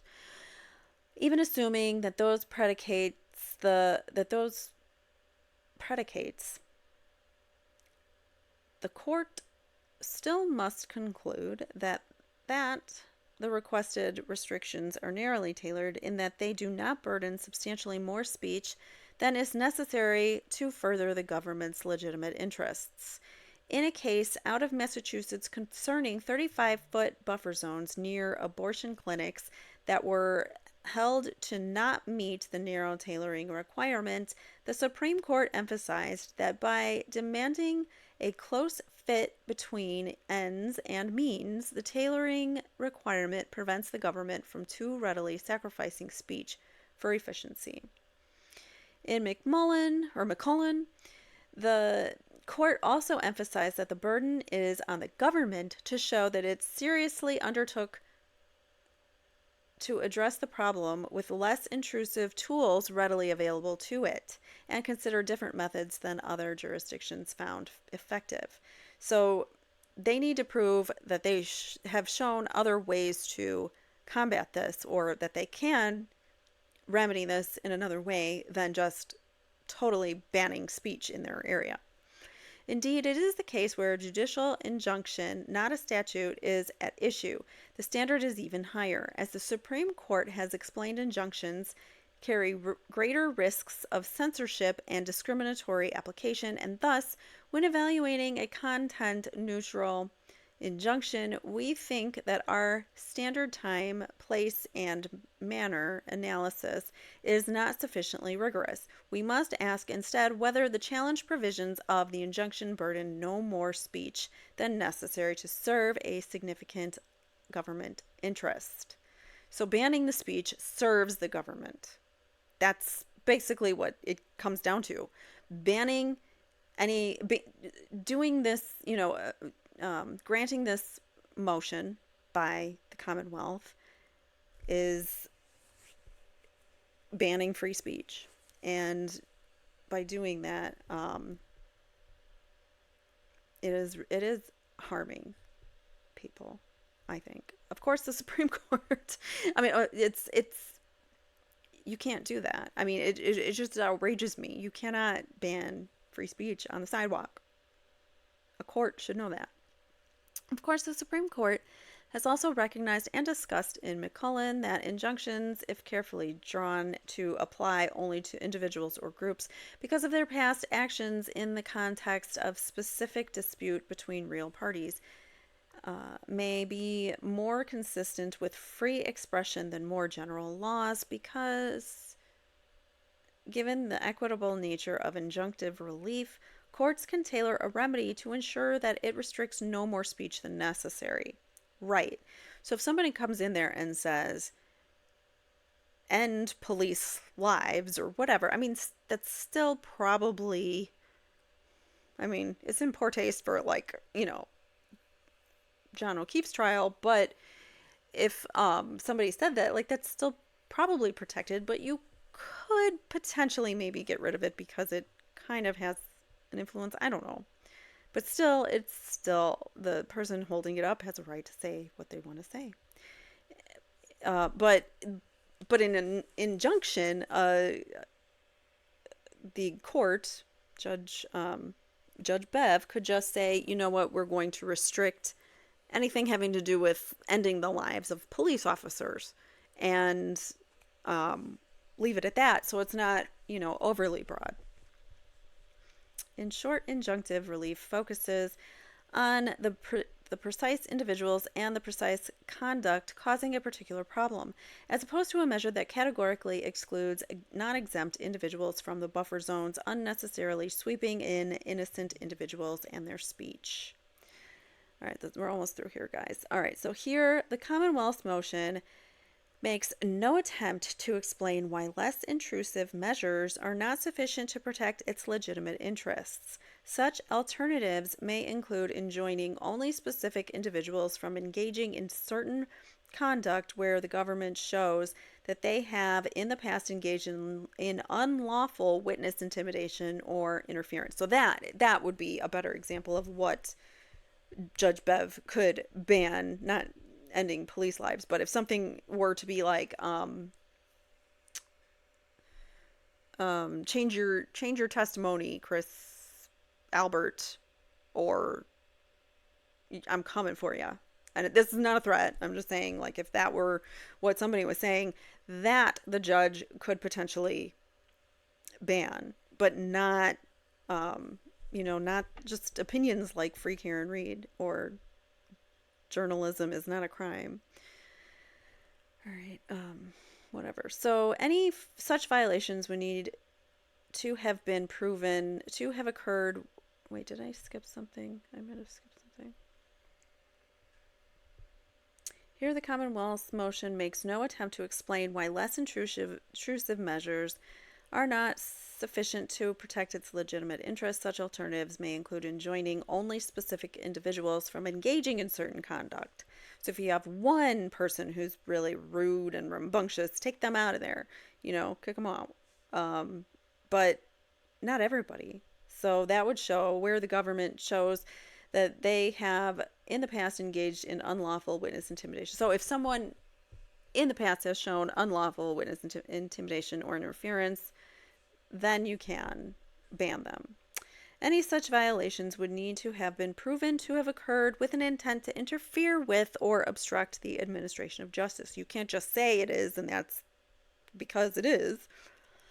Because intent is an important element in the protection of free expression as recognized by the plain language of GL 268 O'Neill versus Canton Police Department. Nice, throw the Canton Police Department in their face. Moreover, any generally applicable restrictions could be much more tailored, for instance, by only prohibiting demonstrators while expressing views about the case from approaching within a certain number of feet of someone entering or in the courthouse, restricting noise levels within 200 feet from the courthouse complex below a reasonable decibel level so that not everybody's screaming Free Karen Reed during the trial. And so that proceedings inside are not disrupted. The court conducting careful voir dire of each potential juror to ensure that they can commit to judging the matter based only on the facts presented during trial and according to the court's instructions, and not as a result of media coverage or the influence of demonstrators, a much smaller buffer zone, and or combination of the same. Conclusion: there are serious reasons to doubt that orders of the scope sought by the Norfolk District Attorney's Office can be justified, consistent with free expression principles protected both by the First Amendment to the United States Constitution and Article 16 of the Massachusetts Declaration of Rights. Certainly, the district attorney seems not to have met the government's burden to show why narrower alternatives are not feasible, and unless and until that high burden is met, the motion should be denied. Beautifully written. Thank you, thank you, thank you, Ruth Borquin and Rachel Davidson of the American Civil Liberties Union Foundation of Massachusetts. They are getting stuff done. Love it. So those are the motions in regards to the Commonwealth's motion for buffer zone. We're gonna now. Sorry, my dog kicked the thing. We're gonna now watch the trial here, and it just starts here because the first 4 minutes are just nothing. So I'm just sitting there and no sound. So we're gonna start this hearing. Sorry, it's a hearing. So this hearing took place 9:34 a.m. on 4/4/2024. So this is in response to the Commonwealth's buffer zone motion, and whether Judge Bev will hear from the citizens that want to intervene. And well, I don't think anyone from the ACLU is there, but they just wanted to provide that court research, I guess, resources for different legal cases. The case, that's what I'm trying to say. I cannot get words out today in an effective and efficient manner. All right, so I'm going to shut up and let them talk. Here we go.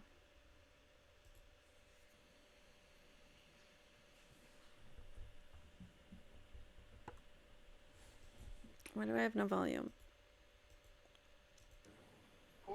Oh, here we go. All persons have entered before the Honorable Beverly Pennoni, Justice of the Norfolk Superior Court, in the County of Norfolk.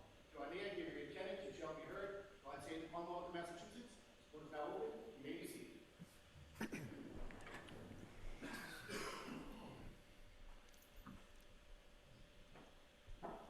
Thanks, Jim. Judge, this is 22 CR 117, the Commonwealth versus Karen Reed. Can I have counsel identify themselves for the record, starting with the Commonwealth? Good morning, Your Honor. Adam Lally for the Good Commonwealth. morning, Mr. Lally. Good morning, Your Honor. Laura McLaughlin for the Commonwealth. Good morning, Ms. McLaughlin. Good morning, Your Honor. Tanis Unetti representing Karen Reed. Good morning, Ms. Unetti. I'm told that David Unetti's held on trial somewhere else. He is, Your Honor. Okay. And good morning, Ms. Reed. All right. So first and foremost, housekeeping. Mr. Lally, what is the status of the DNA? So, Your Honor, the status of the DNA, as I spoke to the lab a few times over the last couple of days, they actually were able to stay late last night and finish the mitochondrial portion in regard to seeing if they were able to generate a profile from the hair sample. Can you hear him, Ms. Unetti? I would actually prefer, Your Honor, if you would take the Or podium. just, Fine. yeah.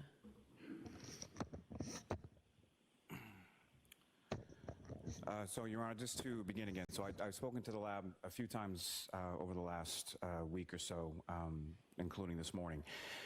So they were able to stay late last night and finish the generating, to see if they could generate a mitochondrial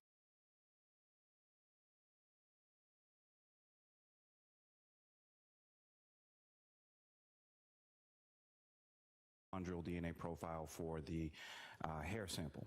I was informed this morning that they were able to generate a partial profile. They're still in the process of seeing if a full profile can be generated, but they've begun the process of generating a profile from the sample from Mr. O'Keefe. As far as I'm a little unclear, and I responded with some questions just for clarification purposes, because I'm a little unclear of whether or not a partial profile would be something they could do a comparison with in regard to the mtDNA. And then I'm also inquiring as to, so initially what I've been told is that if they were not able to generate a profile, I would have a report on that by the end of next week, and that would essentially be the end of it. However, given this development, I'm not sure, other than they indicated that any sort of report regarding a comparison would likely be sometime after April 16th, and then obviously I asked for clarification, and I'm still waiting that as far as what after April 16th means, as far as are we talking about, you know, the week following or a month later, or what the situation is. So unfortunately I don't have a ton of clarity, but at least I'm able to tell the court that they were able to generate at least a partial profile from the hair sample. All right, so trial starts a week from Tuesday. I would entertain a motion to exclude the DNA. All right, so let's move on to what we Understood. have here. Canoni is not letting the DNA come in because it is now a week and a half till trial starts and DNA testing still not in. So Canoni's like, you got nothing. You got no DNA now. All right, so I will hear from the Commonwealth on your motion for a buffer zone and for restricting clothing.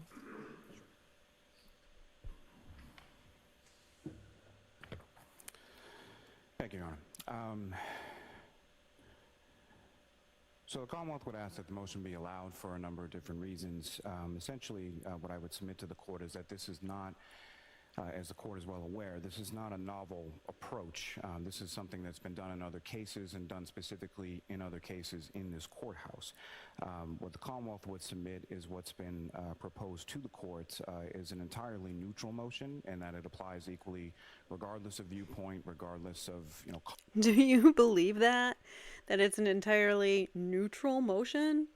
They tried to make it look that way. They tried to make it appear that way by saying, oh, this protects the Commonwealth and the defendant. But it's not.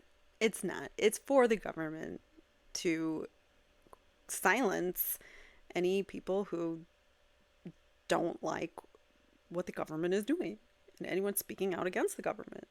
Content of signage or clothing items or anything else.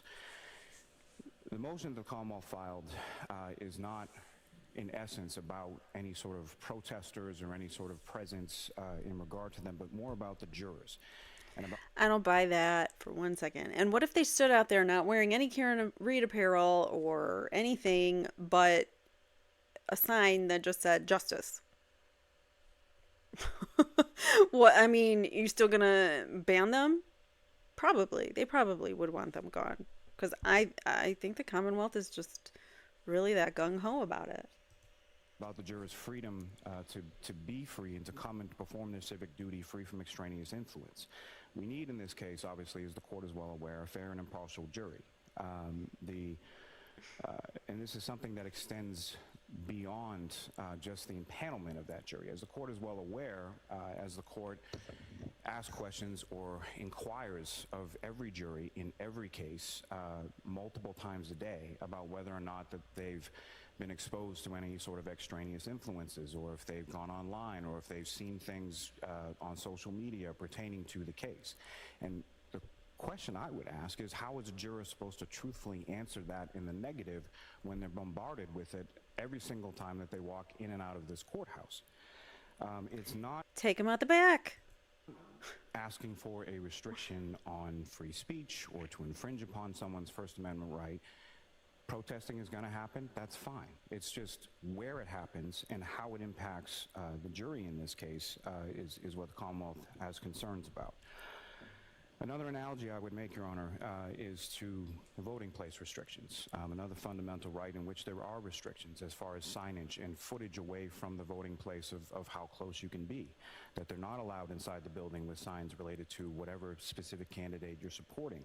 You can't go in the voting booth next to somebody, take your candidate sign and shove it in somebody's face while they're trying to exercise their right to vote. Essentially, what this motion is asking or seeking to protect is the freedom of the jurors who are called upon to execute their civic duty unfettered from extraneous influence. We're not asking the court to restrict the media or anyone's access to the media. And I would note anecdotally that within this courthouse over the last year plus, there have been several instances in which jurors on completely unrelated cases have had to receive instructions from the court and been impacted by the activities related to this case every time that it's on. Lastly, what I would submit to the court is really any opposition, or at least the ones that I've seen as far as an amicus, essentially, the reason for the opposition is because there are parties that want to try and see if they can influence the jury inappropriately in this case. What? He's saying that the people who are putting in the amicus want to interfere purposely on this case. Let me back that up. Lastly, what I would submit to the court is really any opposition, or at least the ones that I've seen as far as an amicus, essentially, the reason for the opposition is because there are parties that want to try and see if they can influence the jury inappropriately in this case. All we're asking— Did you see Turtle Boy's face back there? Look at him. Let me rewind a couple seconds. Watch his face. That's Turtle Boy, Aiden Carney, who did 60 days for all of our freedoms of speech. Freedom of speech? I don't know. Reason Plural. for the opposition is because there are parties that want to try and see if they can influence the jury inappropriately in this case.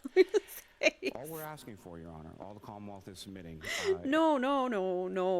The people that are opposing your motion aren't trying to influence or intimidate witnesses. They are trying to speak up, speak their mind, speak up about what they're seeing by you, Adam Lally, and Michael Morrissey, and the rest of you corrupt MFers. in whatever form or modifications the court deems appropriate based on the Commonwealth's proposal. But what we're essentially asking for is to allow the jury to execute their duties in this case, both during the impanelment process and throughout the course of the trial as they're hearing evidence, and not be subjected to extraneous influences, regardless of the viewpoint of those extraneous influences during the course of the exercision of that duty. For those reasons, the Commonwealth would ask that the motion be allowed. All right, thank you, Ms. Unetti. Thank you. The camera got him. Your Honor, I have 3 things that I would like to put on the record for this court. First, please note that we do not control these protesters. This has been an organic movement that arose because ordinary citizens were made aware of the case and apparently agree with us that the prosecution of Karen Reed is unjust. I really like her. I like the way she talks. She's slow. She's like precise in her words. I need to slow down, but I like to read fast because I've got so much to get through and I want to get through it. And it's exciting to me too. Passionate. But anyways, I like her. I like her style as a lawyer. Speaking out against injustice is a fundamental American right. My client is appreciative of the support that she has received and continues to receive, but we in no way dictate or instruct anyone to do anything. These are strictly citizens invoking their right to free speech. Second, while we question whether the Commonwealth's motion is constitutional, we are taking no position on this issue. In our view, this is between this honorable court and the general public. It is between— So, and I share your view. I think this is something that frankly could have been done administratively, but I wanted to give the defendant an opportunity to be heard. So you're not taking a position on it? No, we believe that this is between the Commonwealth and the Constitution, and in this honorable court and the general public, and that while we The ACLU has filed something, members of the public have filed something. They will speak to the constitutionality of this, and other than receiving our sympathy and our blessing, we are not joining in their argument. Again, we're taking no position, and I want to make clear that our position, our intent is and always has been that we are going to win this case inside the courtroom. Your Honor, that is what we're going to do. We're going to win this case inside the courtroom, and that with that, I'll waive further argument. Okay. So I have received something styled a citizen's motion to intervene. And I think criminal counsel surely knows that unlike civil, there is nothing in the Mass rules of criminal procedure that supports intervention in a criminal case. But I've read the memo. I received it yesterday, and I've read it. I am not going to hear from counsel. So, $6,000 down the drain. Well, not down the drain, but they paid $6,000 basically to get that document that we read in front of her. At least she read it. At least she understands the viewpoints behind it, I think. I think she's going to grant a buffer zone, but I think she's going to be very limited and specific, and I don't think, I don't know if it's going to be, if people are going to be allowed in front of the courthouse, though. I think she might make it further, but I think that's illegal. I don't think she should do that. But I don't know. The way she's been ruling in this case, it's like she's giving the Commonwealth everything they want. But from her comments here, I do kind of feel like she thinks the Commonwealth has gone too far. I do want to say, and quoting the appeals court, intervention is a concept foreign to criminal procedure. Now, apparently So because this is a criminal case, there's no precedence that's ever, no prior cases where you can intervene in a criminal case. Like it's not allowed, I guess, or not. It doesn't usually happen. As the court, she could let it happen, but she's not letting them speak their motion, which is very unfortunate because I would have loved to have heard it. Mark Randazza is very passionate about it. He was on Turtle Boy last week, I think, I don't know if it was Saturday or Tuesday, but he definitely gave a really good interview with Mark Randazza, and they talked about this buffer zone thing. All right, anyways, moving on. Civil Liberties Union of Massachusetts, understanding that, filed a motion to file an Amicas Curiae memorandum. So that's how you say it, Curiae. that motion is allowed, and I have read the ACLU brief, and frankly, I find it very helpful, and I've been persuaded by many of the points in there. There you go. So I don't need to hear from anybody, and the ACLU, I think, did a great job in their memo, and I understand their position. So it's undisputed that under our system of government, the people's right to protest is preserved under the First Amendment, as is the free expression of their views.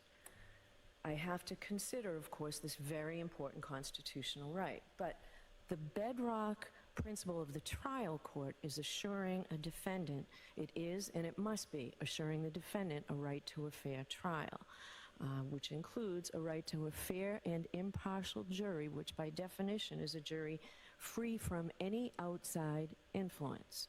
So my focus has to be on having this jury hear the evidence and the law and decide this case based solely on the evidence and the law that is heard here in this courtroom. I have to balance the rights of protest. The law is very clear on this. Sometimes these are competing interests, but in balancing them, in weighing all the factors, I do find that an external buffer zone is appropriate and that we do need prudent regulation on in-court expression. But the 500 feet is far too excessive. So I recognize that my obligation is that I must reasonably accommodate the rights of all people to protest in a meaningful way, while ensuring, above all here, that this case is decided fairly based on the evidence without any undue interference from outside pressures or influence in accordance with the law. And that's what I will do. So I will have a written order and a very short decision on this by tomorrow, but hopefully by this afternoon. So There you have I it. will see you all next week. And I intend to go through all the motions in limine on Friday. I would like council to consider how you want to do impanelment. If there is a request for a questionnaire, it needs to be a supplemental questionnaire. Council need to work together. It needs to be one side, one page, two sides, no longer. Council works together, and if you cannot agree on a questionnaire, then part one of the questionnaire will be what you agree to. Part two of the questionnaire will be what the Commonwealth wants and the defendant objects to, and part three will be what the defendant wants and the Commonwealth objects to, and it must all be on one page. So I'll see you all next Friday. All right. So what is next Friday? Actually, I'm going to let that keep running because I can watch them. So what is next Friday?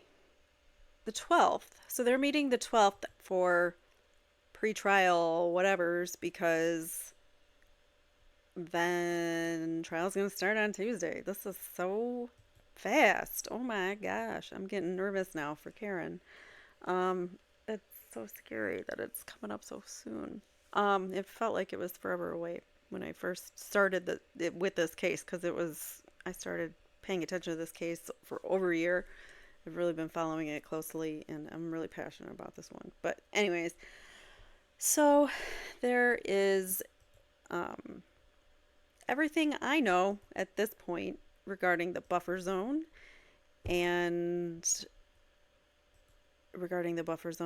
Wow, I need to get a better camera. So that is the buffer zone information, and I apologize for my lousy camera.